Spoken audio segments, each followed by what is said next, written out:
everyone, and welcome back to another fantastic episode of Aniasio Nigeria podcast. And how have you been? I hope you've been well, you've been good, you've been eating a lot, you've been drinking water well, you've been watching a lot of K-drama because I'm getting into my K-drama mode zone again. I've been watching my Royal Nemesis and I'm really loving it, comic and laughing all the time. I'm also watching The Legend of the Kitchen Soldier. Like anything with that guy, I would watch. But on to the topic for today. Drum rolls, please. What are we talking about today? Today we're talking about something every K-drama fan has noticed, but nobody talks about it.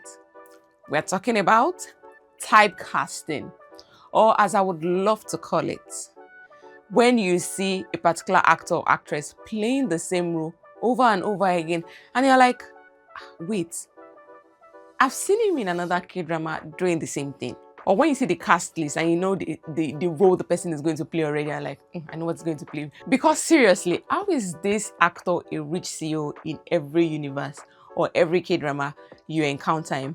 And again, how is this actress always clumsy, always poor, always this cute little girl falling into the arms of the CEO every blessed time? Can we wrap it up, please? Can you play another role? Yes, we're talking about typecasting in the K-drama industry today. And a lot of people don't like talking about this because they feel like, oh, you are bashing on him. He plays this role so well. Yes, he plays this role so well, but it's actually dangerous to his career. At the same time, you begin to wonder if the casting directors have a group chat where they tell themselves that, oh, he will play so well in this role, or oh, she'll play so well in this room. Because early in my K-drama adventure, I used to feel bad about typecasting because I feel like, why are you always showing this guy in this particular role every blessed time? Or why are you showing this lady in this particular role every blessed time? Let them evolve, let them play something else. We're tired of seeing the same person on the same screen, doing the same thing over and over again. Like, don't you want them to stretch their wings and do something different? But you know, over the years of watching K-drama, I've learned to love some of this typecast because as much as I love it, I also hate it. I know the role you're going to play when I see you on screen sometimes. Like, this person is a true character. Like, you are so loyal to this character, whether it's an actor or an actress. And some of them have actually mastered this type of characters that they play it so well and so good. Now, as I said earlier, today's episode is going to be about actors and actresses who have become so attached to specific roles, and there are some people that have actually managed to escape these roles, and actors that can play literally anybody. They are so good at it. Now let's get into it. First off, we'll be talking about characters that have been typecasted into a particular role. But you know what? Before we go into the list, I'm very sure some people are very confused at what typecasting means. Like, they are asking themselves, what do you mean by typecasting? I might have explained it earlier, but some people might still be unfamiliar with the word typecasting. So what does typecasting mean? For anybody unfamiliar with the word typecasting is when an actor becomes so associated with a particular character type that producers keep using them over and over and over and over again for that same similar role that everybody already knows that, oh, when it comes on screen, you can expect and know the type of role it's going to play in that K-drama. But to be very fair, it's not always a bad thing when an actor plays a character over and over again. In fact, it can make an actor extremely popular. I think that's the case with Byun Won-suk at the moment.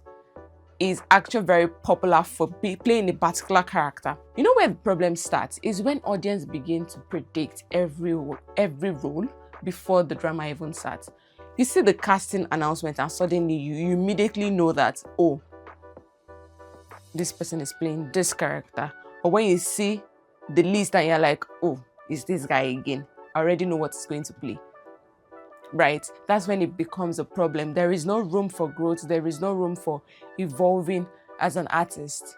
Now, let's talk about actors in the K-drama industry who I believe or have perceived to be typecasted into a particular character and a particular role. Number one, see, this number one person is the most obvious actor in the K-drama industry that has become bigger than the character is playing, which is dangerous to me, but he is trying to break from that cycle.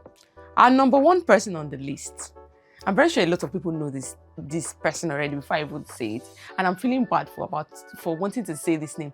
But you know, the sweetheart of Nigeria, the man that brought K-drama into Nigeria,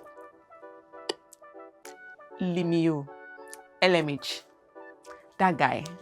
You see, when Limio started acting, we knew him as, you know, that Chebo, the rich guy, that rich king, like nothing must touch him. That was the persona that we all knew Limio to. Like, he carried the persona so well that any other K-drama you see Limio in and he's not rich, we are confused, like, okay. And I feel that is why when the stars gossiped, people did not really like when the stars gossiped, because they felt like Limio isn't rich, he's not powerful, he's not royalty.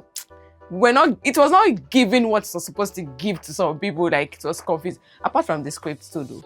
Let's talk about the script another day. But you see, Limio was not given, because think about Boys Over Flower. Think about The Heirs. Think about The King Eternal Monarch.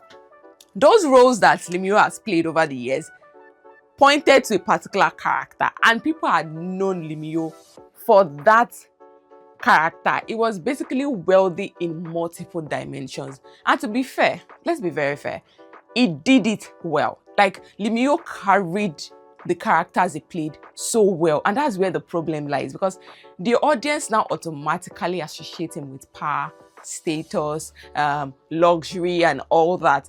So when they don't see him playing that particular role, they are like, they find it very difficult to give that K-drama a watch. Like, I had the problem with the directors at that particular point in time when I watched City Hunter and I saw Limio act in the position of the main character. And I was like, why are they not giving this guy more of this role? Even though he was still rich in City Hunter with all the illegal money, but we ignore that for the moment. But you see, breaking away from such an image will require a very dramatic role change. And I feel like Limio is struggling with that at the moment. I really wish he would break away from that role that he has been typecasted into and evolve. Now, number 2 on my list is Park Bo-gum. See, Park Bo-gum is cute. He's definitely the most popular resident pick for playing the golden retriever energy coded, the self-sacrificing male lead whose entire life evolves around the female lead. Talk about there's this movie, The Encounter. The Encounter. Yes, The Encounter.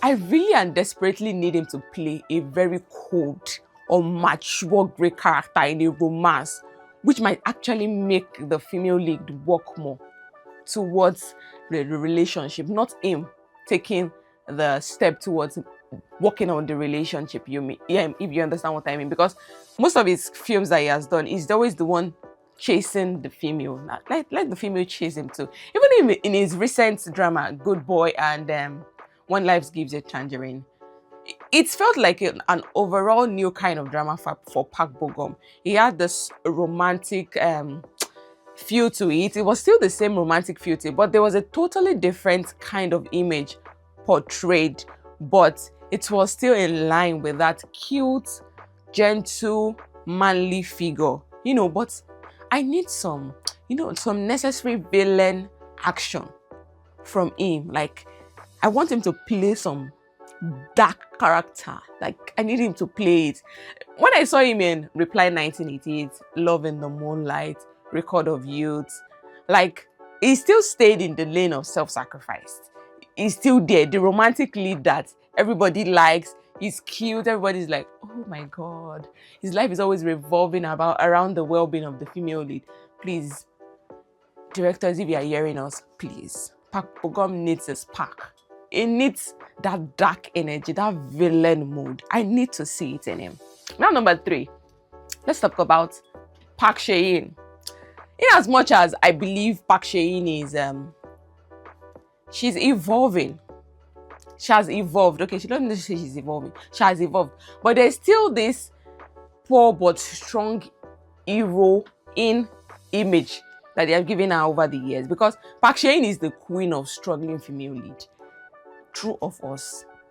Talk about the years. Talk about Pinocchio syndrome. She's always hardworking. She's always kind-hearted.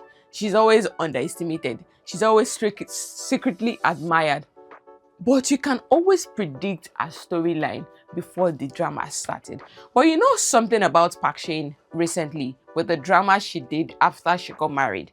Was it the judge, the devil? No, not the devil judge. The judge from Hell.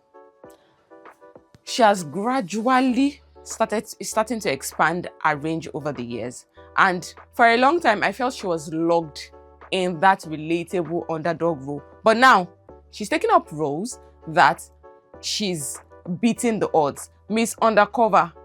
That film, I saluted her for like years. I needed to break out of that character. Break it, shatter it. Now, number 4.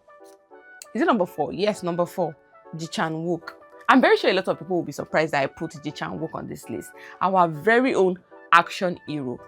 See, I tell people, anywhere I say see Ji Chan-wook, my first thought goes to action. Or there is something that requires macho-ness in that movie.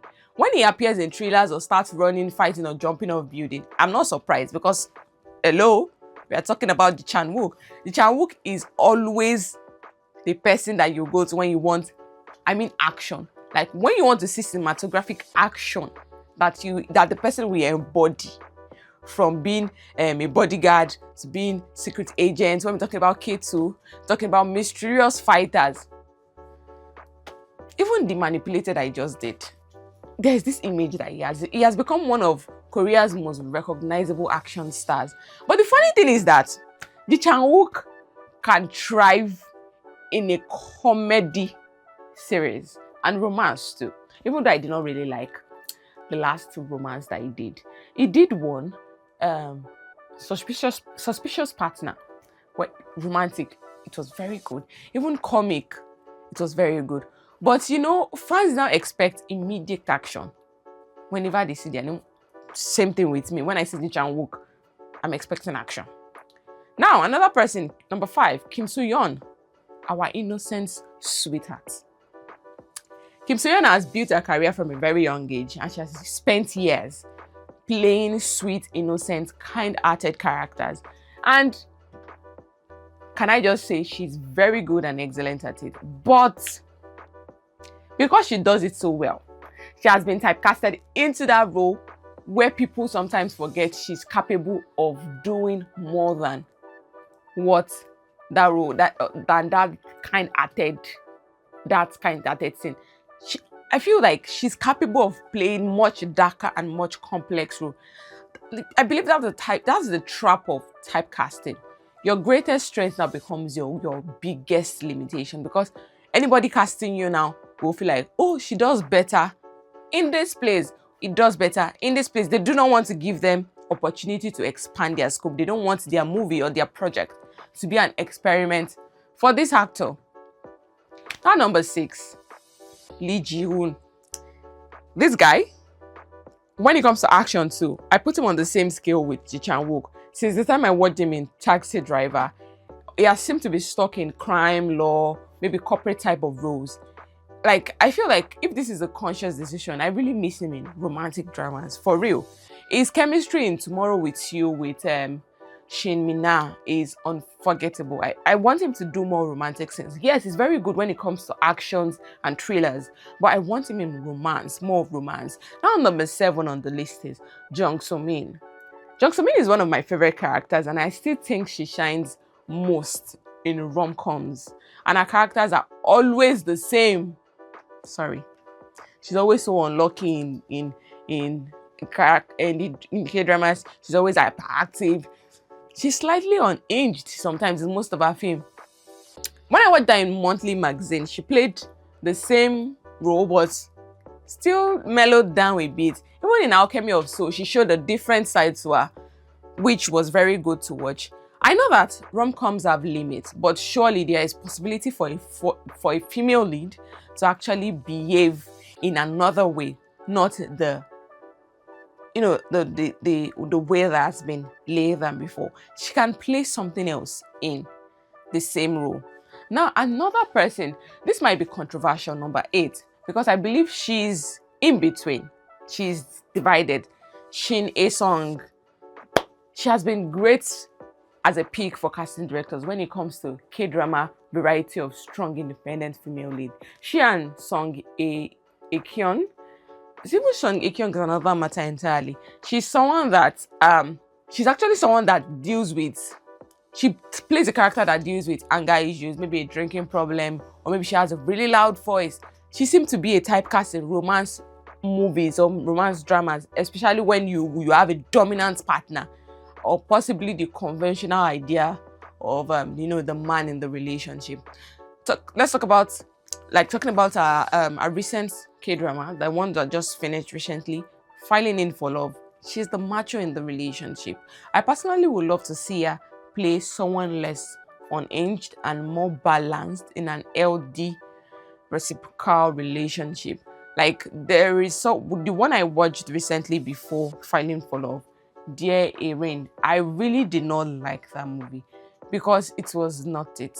It was not it. I didn't like the script. I didn't like the ending. I didn't like how they framed the story. It was not just it for me. Now, number 9. Our favorite voice, deep voice, Liso here, is definitely typecasted. You can't tell me that guy is not typecasted. It feels like he knows it. He's always that top, dark, handsome man in every K-drama he has ever done. Like a servant, they don't see beyond his vampire kind of look and act. Like when I saw him in what's the name of this movie? This movie that Boyon did, that she had to die.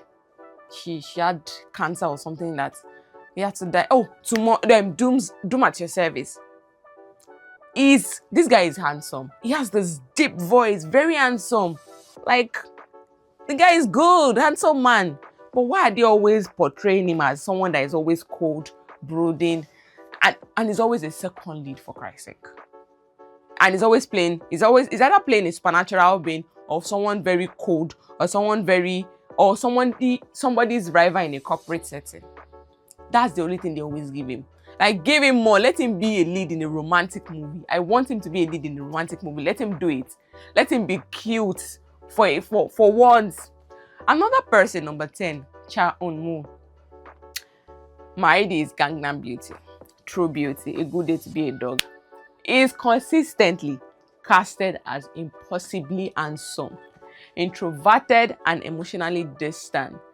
But he always warms up when the female lead comes into play. He has that Ice Prince persona. He's always so cold. Actually, if you look at it, all his dramas is always so cold at the beginning until the female lead comes into his life and is now warming up to her gradually. We need to do better than that, please. Thank you. Number 11, Park Min-young, our own dearest Kim Nana. Always typecasted as the capable, stylish career woman who softens for love. Like, she's always pretty, she's always professional, always entangled in love triangles or office romance. Like, let's do more. Give her a villain story. Let us see the dark energy in her. Like, What's Wrong with Secretary Kim was very good. Her elegant style, her chemistry with her co-stars has given her that balance in the romantic type in her career. But let's give her more. Let's give Kim Nana more. I feel like she can do good and better things. Another person I'll talk about is Kim Mi-kyung, our own dearest, the person that plays the undisputed mother of K-dramas.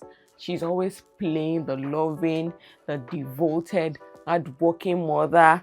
Always, when you see her, you know that she's always going to, you're just going to like her. I don't even think I've ever watched the K-drama where she's the villain or she's the wicked mother in a K-drama. I've never watched it. Like, I know that she cannot appear in a romance movie, obviously. She cannot appear in a romance movie again, but please give her, I know she's a motherly figure, but let us spice it up a bit. Give her one wicked motherly character to play. I want to see her switch it up a bit. Let her switch it up a bit. Like switch it up a bit and we're like, oh, so you can act like this. Yes. Now we've talked about people that have been typecasted into a particular role in the K-drama industry. Now let's talk about people that have successfully escaped typecasting in the K-drama industry. Number one on my list is Nam Gon-min. This man has ultimately done his reinvention. When I watched My Dearest, wow, that man deserves a standing ovation. It deserves a masterclass episode on his own on how he was able to transform from the way he was typecasted as a villain years ago to where he is now. Because when you watch his earlier dramas, you will know that he's been known for being a very bad villain, like villain that embodies villain spirit very well.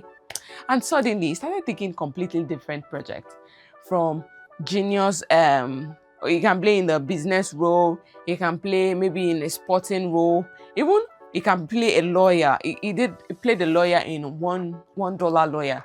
You can even play executives. Like, he plays these other roles so well. And when he plays this role, the audience believes every role he plays and they are enjoying it. He has acted in some of his notable works, My Dearest, $1 Lawyer. There is one he did recently, Our Movie. It was so great. And I believe that is how you escape a label. You don't stick yourself to one particular label and just run with it just for doing it. Yes, some people might say, it's not going to sell. People might not be interested, but I think taking a risk sometimes it helps at the end of the day. Now, another person I'll talk about that has broken our stereotype or typecast is Ayu. Yes, our famous Ayu. She went from being a sweet girl to a very serious actor. When Ayu started acting initially, she transitioned from a cute singer to acting, and most people did not take her serious. I think one of her first projects was, is it The Producers or is it The Managers? I can't remember the particular movie that the first project she did. Like, I think it's The Producers. She came in with the K-pop persona, singing and all, but she transitioned with movies like My Mister, Hotel de Luna, this movie that broke her heart. When isn't this traditional movie, Scarlet Heart? Then suddenly people realize that, oh, Ayu can act, like she can act. Yes, she successfully broke that typecasting of, oh, the cute, sweet girl, and she changed public perception about her. And now she has not been viewed as one of the greatest and strongest actress of a generation. Another person that has really broken the typecast on her is Park Hyun-bin. She's constantly reinventing herself. One of the reasons fans actually love her is because every role feels different. She tries her best not to be. I've seen over the time that she has been acting, she has tried her best not to be fitted into one role. She has tried to evolve over the years, from historical dramas to legal dramas to emotional dramas. Like, she constantly challenges audience expectation. Like, look at this movie, Extraordinary Attorney Woo. That's such a brilliant movie, and for her to actually immerse herself into that character and play that role, it's crazy. Even Castaway Diva that she played, it was such a character that was so great. There is one that she did recently, The Wonderfuls. Like, she just refuses to stay in one lane, and that's why people get excited whenever she's casted in a K-drama. Now, I've talked about people that have successfully escaped their typecasting bounds. I might have missed some people, but tell me if you still know some people that I've missed out on. Now, let's talk about the most versatile K-drama actors that I've seen over the years. I might be missing some people out. Bear with me and tell me who I'm missing out on. But these people that I'm about to mention, based on my own pick, This is not anybody's pick, but my own pick. These are actors who have made you, they will make you forget that they've played one role before. You'll be like, am I watching the same person that I watched in that previous drama? Like, how is he able, or how is she able to embody this character again? Now, let's talk about the first person. Number one, Kim Jae-wook. I'm very sorry a lot of people are surprised. I also discovered him in A Private Life. And somehow, every role he has played so far feels different. You cannot stereotype him into a particular area. You cannot fathom what is going to act as. You never know what exactly you're going to get from him. Still the same Filing for Love that he just finished. Like, this role that I just played, it was so talented. Such a charismatic actor. He played the role of this emotionally deprived person so well. And I don't even understand why he's so underrated as an actor in South Korea right now. Because this guy is good. He is really good. When I say good, he's so good. When I watched him in it was in Crazy Love too with Crystal. And it was good. No, he's good. All his movies I've watched, I've never regretted watching his movies because he always delivers on his characters. Now, number two again on versatile actors, Lee Dong-wook. I don't think people understand how versatile Lee Dong-wook is. He played the friendly Grim Reaper. Check. He played a terrifying psychopath in Strangers from Hell. Check. Like, what else do you want from this guy? He even played the romantic lead in The Nice Guy, right? Romantic lead in Nice Guy. And did he kill this role? He did kill this role, please. Check. Like there's another movie that he won't played that he had to play two characters at the same time.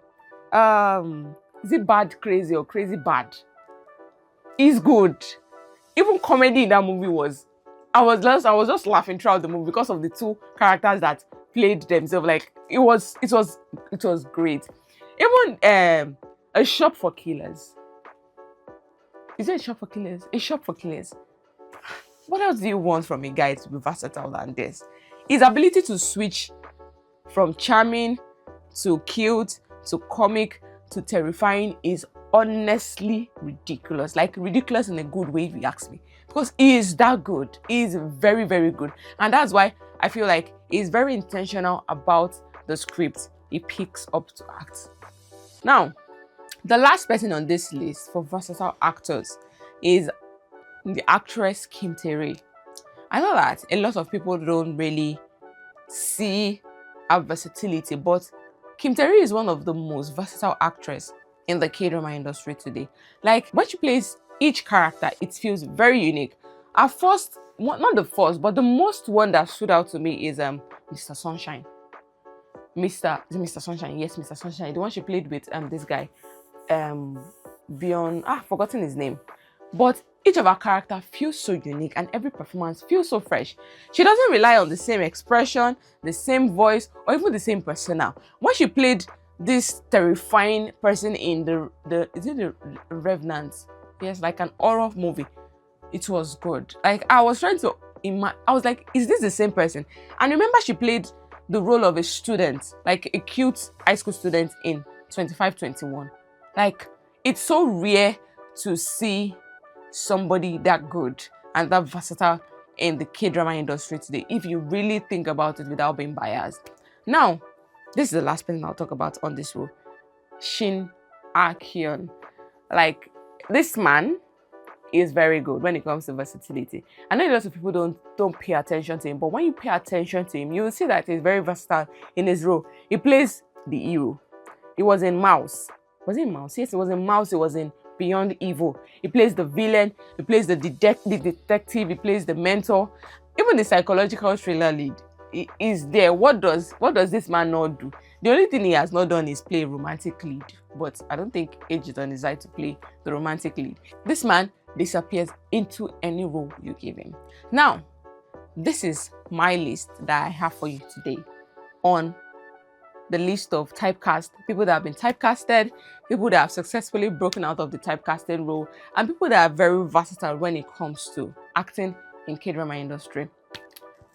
Now, a lot of people will ask me, but Why does typecasting happen? Now, let's be fair. Typecasting isn't always the actor's fault.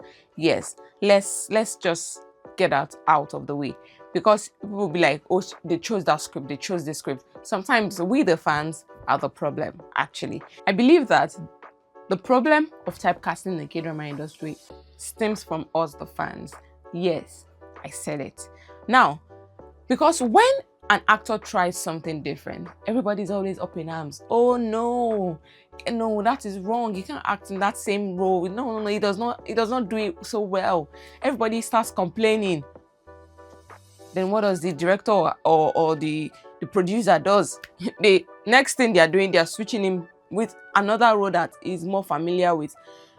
An actor known for romantic acting suddenly plays a villain, and everybody is suddenly like, oh, I don't like seeing him this way. I don't understand. He's supposed to act this way. He's supposed to evolve over time. Do you want him stuck in the same role over and over again? Well, how will they grow out of it if they don't try other characters out? Like, I know that the K-drama industry, okay, let me not be so sure about what I'm saying, but I feel like the K-drama industry banks on and likes safe investment when it comes to their movies.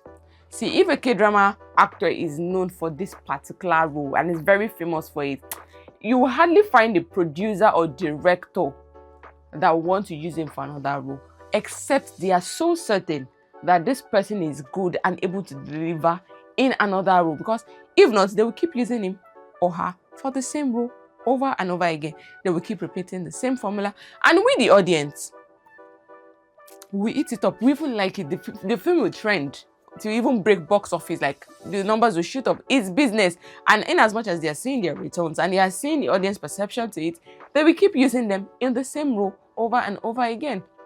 Now, let's do some hot takes about typecasting in the K-drama industry. Hot take number 1: some actors are not actually typecasted. They are just playing themselves repeatedly. Bam! I said it. I know it's a dangerous statement, but you see, some of these people, they are not acting.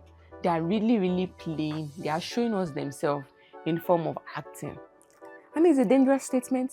Take it or leave it. I don't care. I've said what I said. Now, hot take number 2. Some actors and actresses need to take more risk. Even if the project fails, bank on yourself to take that risk. Break from the shackles of stereotyping and typecasting. I believe that getting too comfortable and staying comfortable can be boring as an actor. And I believe that is what Lemio tried with When the Stars Gossip. He's really trying to break out from that mold that we've created from him. And, well, everybody hated the movie in a way, but he really tried something different. That's a plus for him. Now, hot take number 3. Versatility should be valued more than popularity in the K-drama industry. Let me say it again. Versatility should be valued more than popularity in the K-drama industry. A truly good actor or a truly great actor should be able to surprise us, not repeat themselves. Take, for example, this lady in DRX. I would bet it with you that I did not see that character coming, and I did not see her acting that character so well. See, she acted that character so well that people were afraid of the type of person she became after the K-drama. She said it herself that she had to go for therapy after that K-drama because it messed with her psychologically. She embodied that role. She embodied that character that I felt it from my screen. Like, this is what I'm talking about. Break from the mold of the cute, innocent, romantic lead and give us something. Like, not break your back through, but do something else. Now, I've said everything. If you want to say your own, type it in the comment section. Now, the question for today is, which K-drama actor do you think is the most typecasted? And number 2, who has successfully escaped being boxed into a role in the K-drama industry? And number 3, who do you think is the most versatile actor or actress in the entire K-drama industry? And be very fair and serious and honest about these questions. I asked you 3 questions, be very honest about it, because honestly, some actors can play anything and they are very good, while others have been rich CEOs for long that it has become their persona, even in and out of fiction and non-fiction. Because if they start riding a public bus in a K-drama for someone that has been a very rich film lead over the years, I would be genuinely shocked, like, okay, what is going on? But in a good way, I would be open to the experience. Right now, this is all I have for you on this episode of Aniasi on Niger podcast. Thank you, Kamsamida, for listening to this wonderful episode. And don't forget to share this episode with your fellow K-drama lovers and addicts. And I would see you on the next one. Bye for now. Annyeong.